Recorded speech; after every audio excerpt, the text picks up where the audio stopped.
Alrighty, I've got my panel that I want to make a book out of. I've got my fiber fill, and I got a piece of material to put numbers on, and I have another piece that if I need it, I've got it. And then I've got this over here if I need it. So now, let's see what we can do about making a little book.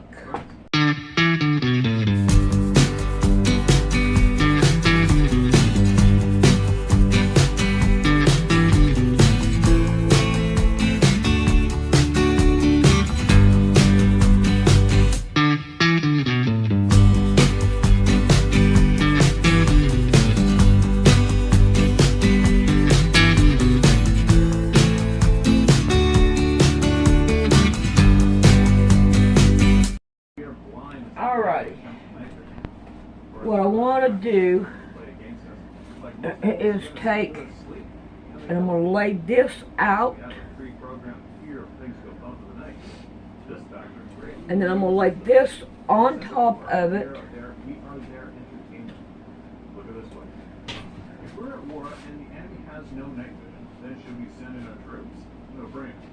Now there are other factors in play that I feel are even more important, at least before the meeting. Of course, these pros and cons also apply to other beings or entities that roam this planet of ours. Alright, I want to cut it down into twos, and I'm going to cut it right in the middle of these. Another factor most don't think about or realize is that each area that our planet lives in is ruled by one elder. That elder wants no contact with humans, then each family or clan member is wise to not go against the leader's wishes. Well, some of them rules, but of course. Alright, now we have one left over. Now, I can either, and I think that's what I'm going to do, is scoot that over there. Now, this is not even, so I don't want to use the uneven part, but I do want to get, okay, let's see what we can do about cutting this side down. Alright, and now we're going to go down here to the second one, and it's not all the way, but I can make it work. Alright, so now let's see what we can do here. We're going to want a front and a back. Let's see what put this away. Alright. And then a front, I got an extra, but that's okay. I just got two pieces here. Oh no. Let's see. Yeah. Yeah, so I'll be able to figure out what I'm going to do here. Well, it's going to be a small book, so we're going to have to find something else to make it work. And this ain't going to work. And these ain't going to work. So, now, separate two. Alright. But, however, we've got it folded this way. And, let's see, we need to go ahead and cut these out. And I need to find another piece for that. So, I can open it up. We are going to turn it over. And I'm going to do one at a time. So we've got one. Now I kind of want to put it on something like a tree or something to make it work. Now we're going to want to turn them backwards. Okay? Now let's see what we can find here.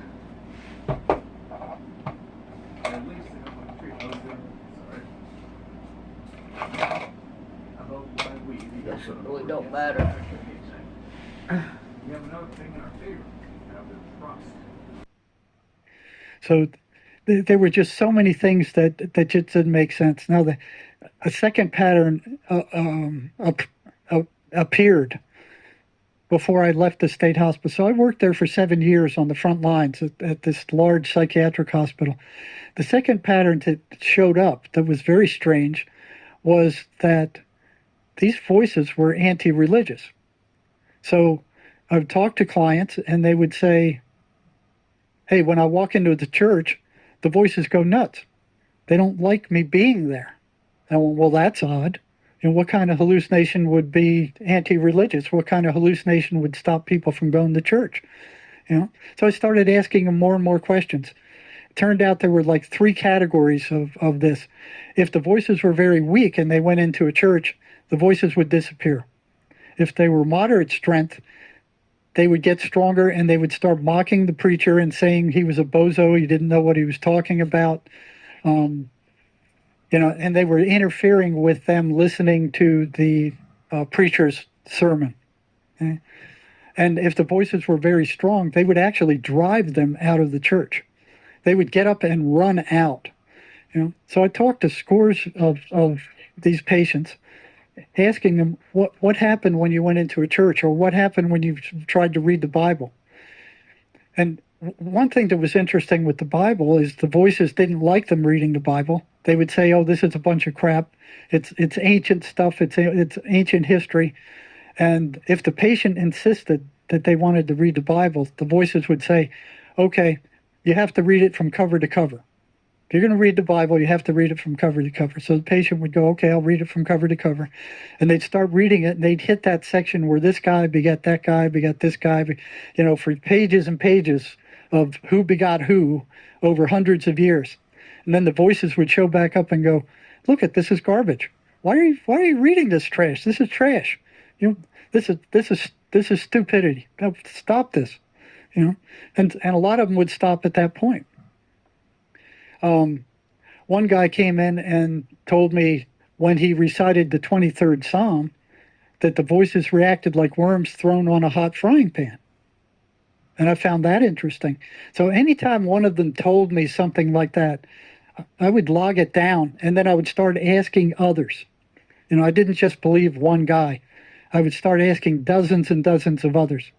And it turns out that the other schizophrenics also had, the voices went nuts when they started to try to pray. And they specifically hated the 23rd Psalm. So I started handing it out to schizophrenic patients and saying, well, read this and tell me what the voices do when you read it. It was always a negative reaction. The voices hated it. They would go nuts. They, start screaming and hollering and raising Cain, and they just didn't like it. So what kind of hallucination would be anti-religious? Okay, so here's 2 major patterns. Now, anybody working with schizophrenics, anybody who has one in their home, this isn't like what the Eli Lilly and Big Pharma did. First this is the operational definition of schizophrenia, these patterns. Okay, so what Big Pharma and psychiatric mafia and what they did is, well, first they started explaining it they blamed mothers. Okay, oh, the mothers did something to the kids and made them schizophrenic. It's a mother's fault. So the mothers would, we didn't do anything. What did we do? So they couldn't find anything there. They dropped it.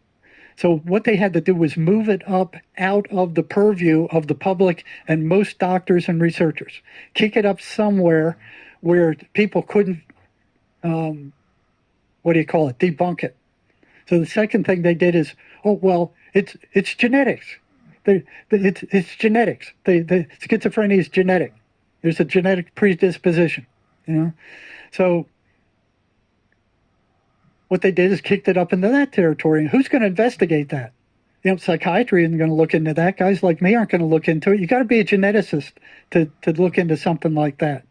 And when the geneticists finally started getting around to looking into it, It was made decades after they made this stipulation. So here they're getting away with it by explaining schizophrenia as a genetic abnormality. When the geneticists began to look into it, they go, hey, we don't see anything. We don't see a genetic gene. There's nothing there. You know? So they went, oh, well, it's not just one gene. It's a bunch of genes, and they're all interconnected like this, and you'll never figure it out, but we know it's due to genes. You know, But we figured it out. You won't figure it out, but we'll figure it out. Yeah, that's right. Yeah, we'll figure it out eventually when we know it's due to genes, and we'll untangle it, and then we'll have the answer. Yeah, bull crap. You know, they had no genetic proof at all. And even though there might be a genetic predisposition, that doesn't rule out other factors like the way a schizophrenic mother treats a kid. Alrighty. I need to get rid of these big pins, and I got little pins to put in it, and that way I can straighten out my letters and put little pins in here to where it'd be easier for me to pull them out and keep them kind of straight to work on it. And make sure they're pretty well much the way I want them. And I think that this will work out just fine. Putting little pins in there. Alright. Straighten them out.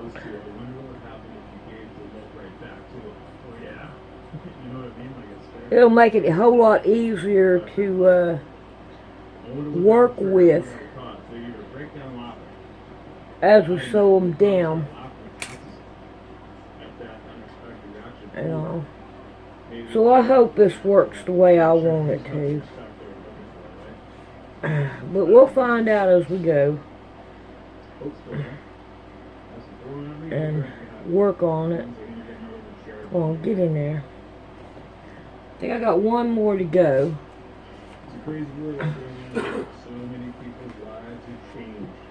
It looks funny the way we got our numbers, but it will work out.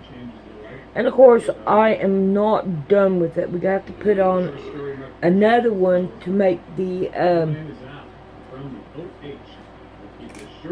outside of it.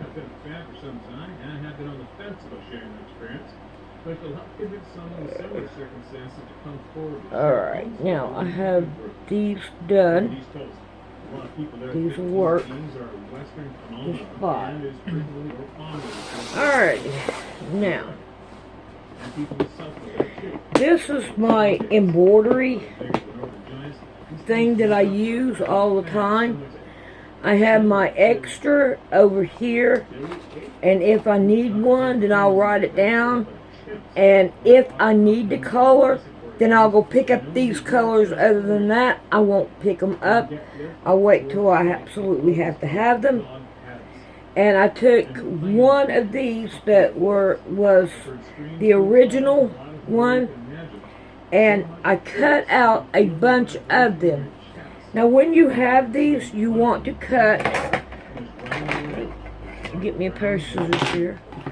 You want to cut 2 different sizes here, so you'll be able to put your thread in them. I did too.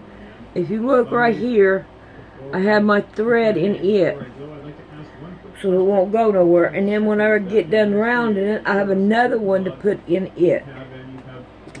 Alright, so there's that part. Now, we'll turn it over. And I have a whole bunch of colors. And I can use any of them that I want to, or I can go by the what the directions say that we need. Now right here on this piece of paper right here, I have this same. These colors are the same.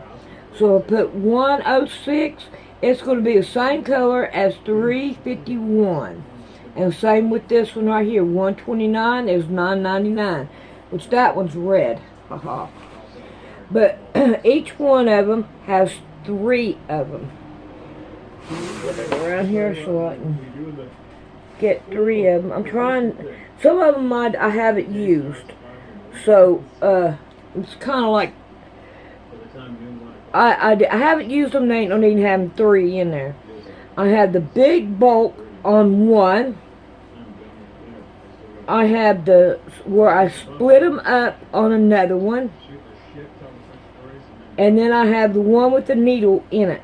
And now this one right here has a question mark because I did not write the number down, so I don't know what the number is. So when I find the number, I can write the number on there. So now what I'm going to do is I'm not going to care what color it is. I'm not going to care where it goes. It really don't matter to me. If I want to keep up with it, I can always write the number down and keep up with the color and not have the same color in here. And each one of these should have a needle to it. And I don't know what I've done with my needles, but I have needles somewhere. I'm hoping they're on the other side, because if I do need a needle, then I want to have one.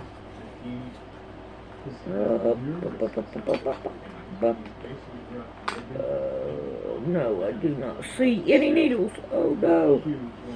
So that means that I need to go and see if I can't find needles, because just in case I need one. Alright, let's go see if I can't find some needles. Alright, I couldn't find my needles to go in this, but I did find some needles that will work and all. And I'm hoping I'll be able to thread them. And some of them are already threaded. But we can get rid of the thread, or we can use the thread, one or the other, as long as we make sure we have enough of it or we know where the other thread is. But I have this, and now I'm going to sit down and do one of these after I find me a hoop to work on it. That will install schizophrenia in a lot of cases. There's a lot of other explanations than that. So the genetic thing was blown. They needed something else now to explain schizophrenia and get a disbelieving public to believe in their toxic drugs once again. Okay, so they went to the chemical imbalance theory. Okay? There is no chemical imbalance. They didn't like that either, but they're still pushing it because it sells drugs. All right? And it's been disproven over and over and over again. So as I went along, more of these patterns started showing up.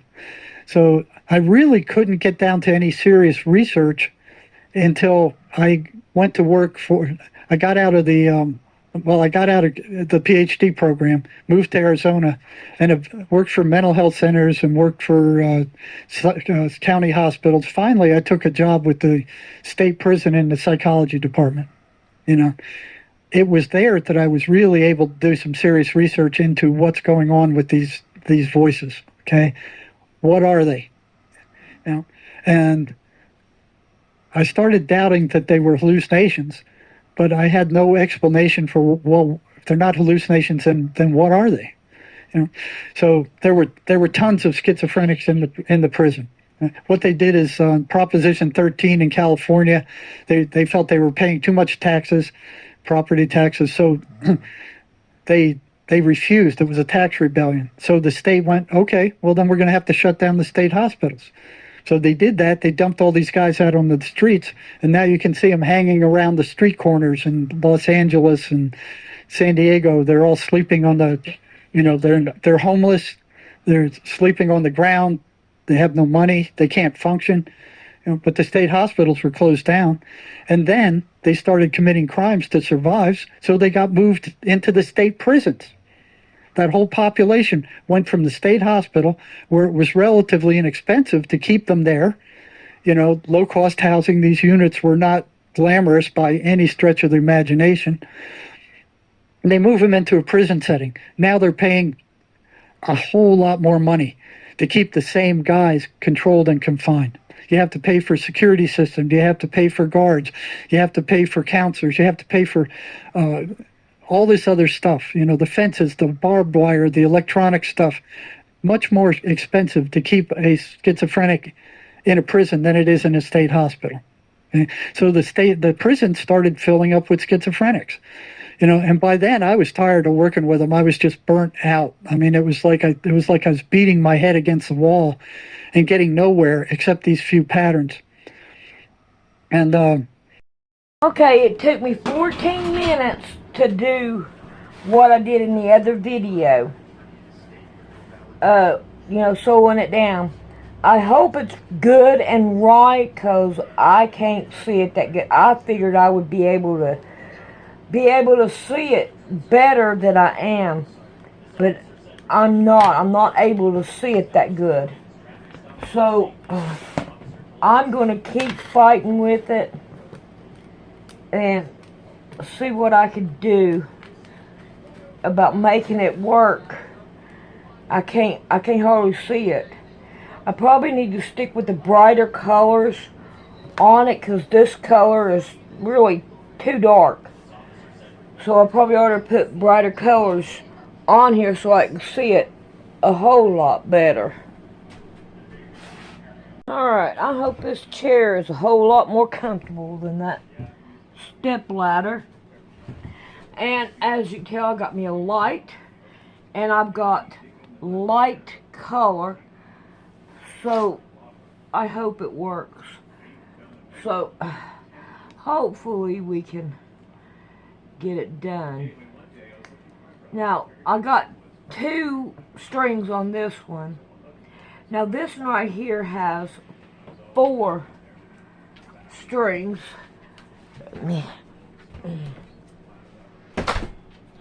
Get my dog. He wanted to come in. Guess he heard me talking. And I'm hoping that I can do it. Okay, I see. I need to get it up here.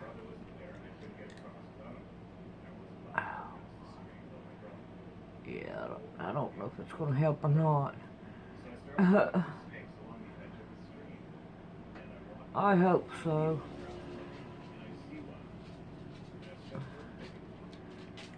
But we're going to see. So I want to try to keep it with 2 strings. So that then 2 strings on this one. So hopefully we could do it. So when I got there, I went, okay, here they are again. And there was nothing, I was developing programs, but it was still like a puzzle to me, is what is going on in the heads of these people and what is driving them? So what I did is I got a group of them around me that were willing to tell me in real time what the voices were telling them while we were in session. Okay, so the agreement we had is, listen, I'll help you out as much as I can. And they were as interested as I was as to what these voices were. Both of us were. They were interested. I was interested. Neither one of us really know what they were. They were experiencing them. So I had a group of maybe 12 or 13 of these prisoners who would tell me what the voices were doing around me at all times. So it was like real time. The patient would say, well, the voices are telling me this. And I'd say, well, okay, tell them this. And so I was able to kind of carry a conversation on with them during those times. And these conversations were completely lucid and coherent, but the content was always very nasty. It was like they were mocking the patient. They were trying to control him. They were calling me names. they were interfering with what I was trying to tell the patient. You know, it was clear that there was a conscious entity there. Okay? I didn't understand its nature. I knew at that time that it was negative. I knew it was anti-religious. And what I noticed next was this voice, or these voices, would work to create negative emotion. They would foster and create negative emotion. Okay? And I also noticed, before I ever got there, at the when I was working at the state hospital, is every time the voices showed up and attacked the patient, their energy level dropped to almost nothing. The same thing happened in the prison.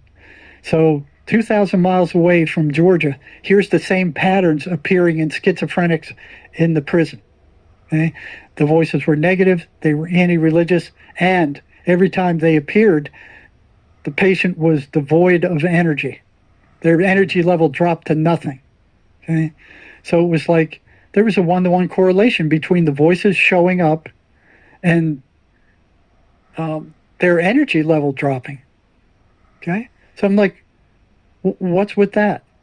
You know, it was like, and I would point this out to the patients. They didn't see that correlation.